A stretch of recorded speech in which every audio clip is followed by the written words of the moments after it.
যখনই ফুচকা বা চটপটি খেতে মন চায় তখনই বাসায় করে ফেলি। তো আজকেও করলাম। এখানে চটপটি করেছি, আর এখানে সালাদ, আর এখানে টক, আর এখানে আছে ফুচকা।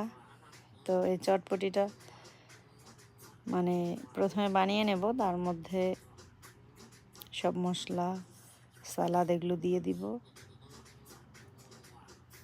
দেন ফুচকাগুলোকে ভেঙে তার ভিতরে এই চটপটিটা দিয়ে ফুচকা বানাবো, তারপরে টক দিয়ে খাবো। তো আমার চটপটির থেকে ফুচকা খেতেই বেশি ভালো লাগে, তাই যখন বানাই আমি দুটো একসাথেই বানাই।